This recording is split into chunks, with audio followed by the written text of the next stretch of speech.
Hello guys, it is Keegan here, and welcome to the final week of NCP. Going into playoffs next week, this is going to be the last week, and this game is primarily for seeding, but as you guys are, well aware on the channel, I have been, very, very focused on preparing for Magic events recently, and this battle was the week of the Halifax event, which I did not do well in, unfortunately, but I put all of my mental energy into preparing for that tournament, and alas, kind of put me in a situation where I didn't prepare as well for this battle as I would have liked. So there was really not much for me to say, honestly, in terms of this battle. Playing against Owen here, I honestly reused a lot of the sets that I used previous weeks. And the reason I primarily did that is I could have played for better seeding. But this was a matchup that was particularly difficult to navigate, given the time constraints that I had. And that Owen team, I think lines up really, really well against mine. Kind of all of his threats, all of his good defensive checks end up turning out kind of are easily to transition to good offensive threats as well. And that's one of the trends I saw this week, or this season in the regular season. While I only played 8 teams out of the 15 I could, that was a common trend that I noticed. And I'm going to use this video, I think, to reflect a bit on the season. Going into playoffs. In the playoffs, we're going to be playing T. Rowe Price, so it's going to be a rematch of Week 4, which we lost. A game that I don't think I played very well, and, a matchup that I think can go either way, and I've had a lot of either way matchups this season where I played very, very well, and I think I've taken my spots where they were, but that one just didn't work out too well. There was a lot of, other factors, and here's an example of one of the turns here where there's just not much I can do to prepare for a lot of these threats defensively. Like Woodhammer Sudowoodo randomly just goes in on my team. I don't have a defensive wall besides Corviknight. I mean, if I brought Corviknight, that would have been nice. But otherwise, that this Pokemon just gets completely walled, which makes it interesting that it came. But as I said, I really reused a lot of the same Pokemon that I had. So. As I said, though, one of the things that I noticed with this team throughout is that I definitely used the same 6 basically almost the entire season. And now, coming into the pre-draft power rankings, I think Ultra Player had me as the worst drafted team. I mean, Emil's was below mine, but Emil's team doesn't really count. And a lot of the criticisms on the team were that there's a lot of weaknesses defensively on the team, despite the fact that I have a plethora of regenerator mons, of defensive walls, etc. Well, I don't think that's true necessarily. I think that the team structure did not rely on Pokemon taking hits for an elongated period of time. I mean, we're stuck on a 10-minute chess timer. Playing perfectly balanced the walls and kind of slowly whittling an opponent down by switching and rotating between walls, and then into bulky attackers and to fast Pokemon to U-turn, put pressure on that way, which is what this team structurally can look like. Not really going to be applicable in a 10-minute chess timer, as you guys have seen. I've run it down pretty well efficiently most of the season. The closest that game came to was against Liv, where she had, I think the way she approached the matchup was interesting, and that she really relied on her defensive walls, and my walls ended up being the ones that aligned pretty well on the offensive side, where hers did not.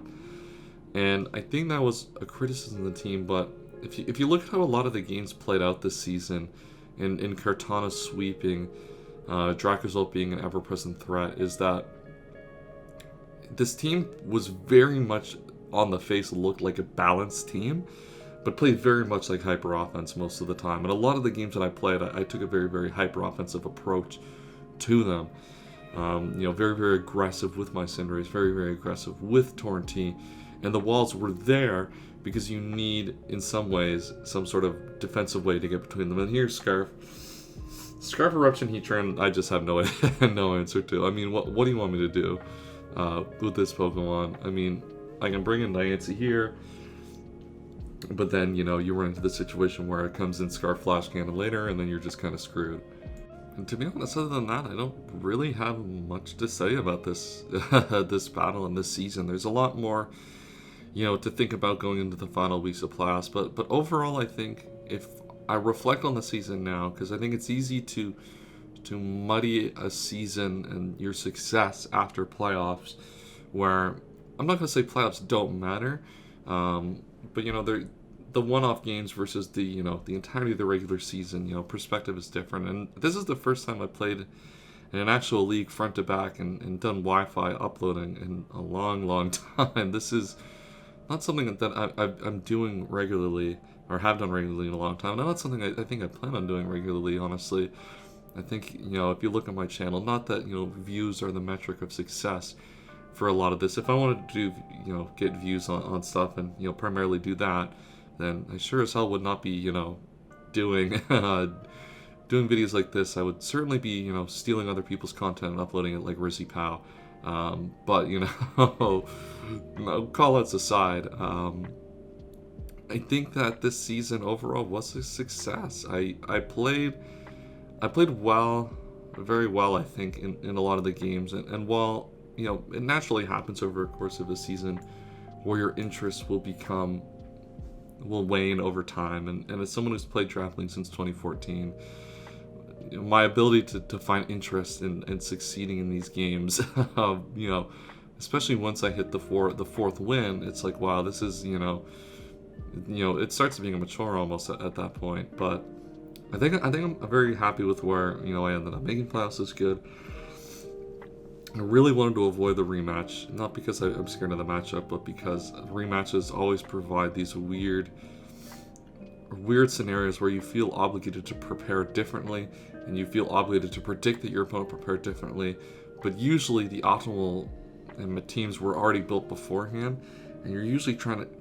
It gets into weird, complicated scenarios where usually I just try to forget what happened even in the first battle. It's not really worth thinking about. I think you trip yourself up more often than not by hyperfixating on how you played the first game. But that's kind of the season. I mean, this was rambling and had no real purpose, and I'm going to cut this and let you guys watch the rest of the battle kind of on your own. But overall, I think this season was a success personally in terms of, seeing something out start to finish. Was I late on a few videos? Yes, but as you guys know, my primary focus in life is Magic the Gathering, and my personal goal is to play on the Pro Tour in the next 3 Pro Tours, and that is over the course of the next year and a little bit, which quite frankly requires a lot of my time to focus on, whether it be playing Magic Online leagues, playing Magic Arena, and this was a good way, I think, to one, focus on something, a project, start to finish. That's always something I've been worried about with YouTube, is not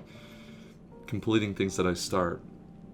And I think I did a decent enough job of that this season. But as I said, this might be probably my last Draft League for a while. Will I do another one in the future with a new game? Probably.